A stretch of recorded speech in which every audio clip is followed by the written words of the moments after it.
저는 수비수입니다. 제 일은 사랑받는 것이 아닙니다.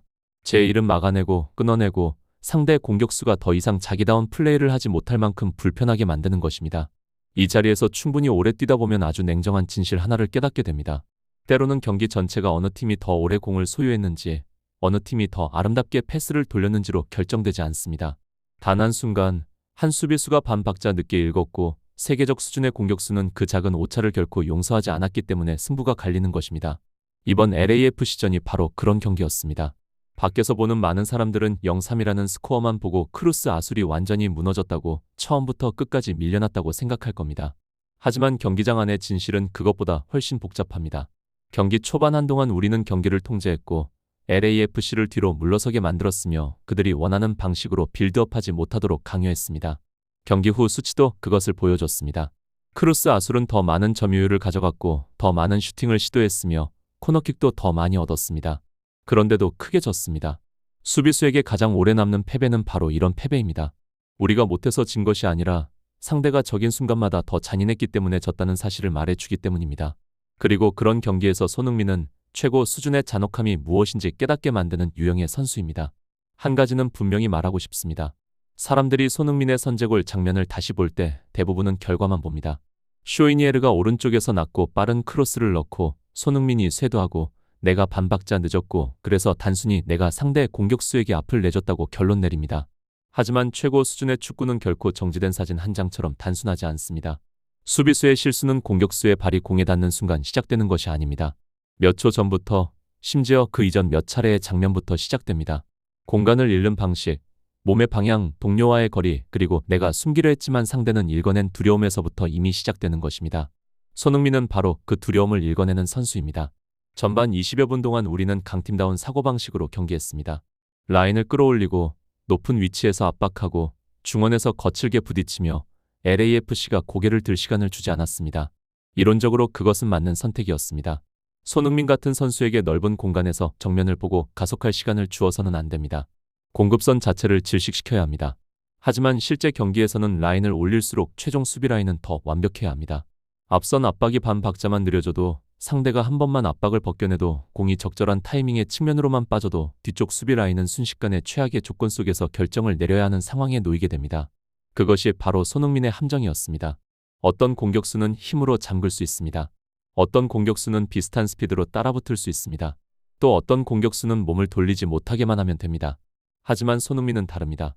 그는 단 하나의 장점으로 수비를 공략하지 않습니다. 그는 동시에 인지 능력, 거리 감각, 골반의 방향, 어깨 뒤 사각지대, 그리고 수비수가 공과 사람 사이에서 선택해야 하는 그 찰나를 공격합니다. 우리 수비수들은 늘 공과 사람을 함께 봐야 한다고 배웁니다. 하지만 손흥민 앞에서는 그 이론이 갑자기 너무나 취약해집니다. 공을 한번 힐끗 보는 순간 그는 이미 내가 통제하고 있다고 믿었던 구역에서 빠져나가 있습니다. 다시 사람을 보려고 고개를 돌리면 그는 이미 다른 위치에 서 있습니다. 첫 실점 장면이 바로 그 완벽한 예였습니다. 그 장면 자체는 길지 않았습니다. 아주 빠르게 전개됐습니다. 쇼이니에르가 오른쪽을 파고들어 수비수에게 가장 까다로운 구역으로 공을 보냈습니다. 골키퍼가 바로 뛰쳐나와 잡기에는 너무 안쪽이 아니었고, 그렇다고 센터백이 여유있게 몸을 돌려 걷어낼 수 있을 만큼 바깥도 아니었습니다. 수비수가 0.25초 안에 처리해야 하는 바로 그 구역이었습니다. 그리고 그 0.25초 안에서 손흥민이 저를 이겼습니다. 그때의 감각을 저는 아주 선명하게 기억합니다. 머릿속에 세 가지 질문이 동시에 떠올랐습니다. 첫째, 나는 공이 출발하는 지점에서 바로 끊어야 하는가? 둘째, 내가 반박자 앞으로 나가면 손흥민이 내 뒤로 파고들지는 않을까? 셋째, 내가 너무 깊게 물러나 손흥민을 가리면 오히려 앞쪽 공간을 열어줘서 낮고 빠른 크로스가 그대로 지나가게 되는 것은 아닐까? 좋은 수비수란 질문이 없는 사람이 아닙니다. 좋은 수비수란 그 질문에 충분히 빨리 답할 수 있는 사람입니다. 하지만 손흥민은 당신이 너무 이른 시점에 답하도록 강요합니다. 아직 정보가 충분하지 않은데도 먼저 결단하게 만듭니다. 그리고 한번 잘못 결단하는 순간 그는 당신을 끝냅니다.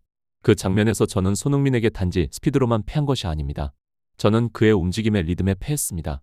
많은 사람들이 놓치는 지점이 바로 그것입니다. 손흥민은 처음부터 끝까지 육상선수처럼 전력 질주하지 않습니다. 만약 그랬다면 수비수는 오히려 예측할 기준을 가질 수 있습니다. 그는 한 템포를 줄여 마치 내가 몸 방향을 정리할 시간이 있는 것처럼 느끼게 만듭니다. 그리고 공이 동료 발을 떠나는 정확한 순간 아주 짧지만 날카로운 첫 폭발로 다시 가속합니다. 수비수에게 그 첫 폭발은 악몽입니다. 중심축을 바꿀 시간이 없기 때문입니다. 나는 가로로 막는 자세에 있다가 갑자기 세로로 돌아서야 하고 사람을 막아야 한다고 생각하던 찰나에 공 쪽으로 달려들어야 합니다. 몸이 아직 뇌와 협상하고 있는 사이 손흥민은 이미 공에 닿아 있습니다. 경기 후 여러 보도는 그 장면을 아주 정확하게 묘사했습니다. 손흥민이 will을 때보다 먼저 공에 닿았다 는 식으로 말입니다. 짧은 문장이지만 센터백에게는 그 정확함이 더 아프게 다가옵니다. 나는 완전히 그를 놓친 것도 아니었습니다. 처음부터 잘못 선 것도 아니었습니다. 나는 그 자리에 있었고 그를 보고 있었고 의도도 읽었습니다. 그런데도 손흥민은 그 장면에서 유일하게 의미가 있는 순간, 바로 첫 터치의 순간에 저보다 먼저 도달했습니다. 그리고 이것을 이해해야 합니다. 수비수 입장에서 평범한 공격수에게 반걸음 늦는 것은 꼭 재앙이 아닐 수 있습니다. 아직 각도도 있고 골키퍼도 있고 상대가 완벽하게 마무리하지 못할 가능성도 있습니다. 하지만 손흥민에게 반걸음은 곧 판결문입니다. 왜냐하면 그는 단지 먼저 도달하는 것이 아니라 마무리할 준비가 된 자세로 먼저 도달하기 때문입니다. 발목이 열리는 각도, 몸을 던지는 타이밍, 골키퍼를 넘기되 리듬을 잃지 않게 만드는 터치의 강도. 그것은 우연한 본능이 아닙니다. 평생을 고속 상황 속 마무리와 함께 살아온 선수의 습관입니다.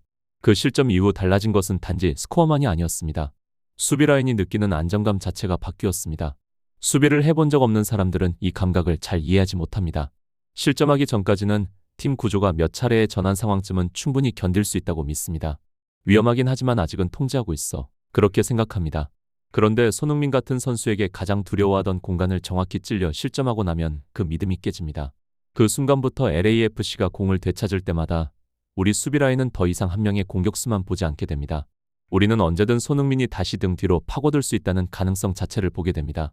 그때부터 공격수는 계속 공을 만지지 않아도 경기를 지배하기 시작합니다. 많은 사람들은 여전히 공격수를 슈팅 숫자나 드리블 성공 횟수로 평가합니다. 하지만 저에게 가장 무서운 기준은 수비 라인의 결정을 얼마나 왜곡시키느냐입니다. 선제골 이후 손흥민은 정확히 그것을 해냈습니다. 그는 크루스 아술의 후방을 망설이는 수비 상태로 끌고 갔습니다. 우리가 이전처럼 계속 라인을 올리면 뒷공간이 너무 커져 그의 침투를 감당할 수 없었습니다. 반대로 라인을 내리면 우리가 초반부터 구축해온 압박 리듬을 스스로 끊어내는 셈이었습니다. 이것은 역습형 최상급 공격수를 상대할 때 흔히 생기는 진퇴양난입니다. 그런데 손흥민 앞에서는 그 난제가 더 무거워집니다. 그는 단지 뒷공간 침투만 위협하는 선수가 아니기 때문입니다. 연계할 수도 있고 다시 내줄 수도 있고 방향을 바꿀 수도 있고 센터백을 원래 자리에서 끌어낼 수도 있습니다. 우리의 두 번째 실점은 바로 그 심리 상태에서 나왔습니다. 저는 그 장면에서 손흥민이 직접 골을 넣었다고 말하는 것이 아닙니다. 하지만 축구에는 어떤 선수의 발자국이 기록지에 찍히지 않아도 분명 그 선수의 전술적 흔적이 남아있는 골들이 있습니다.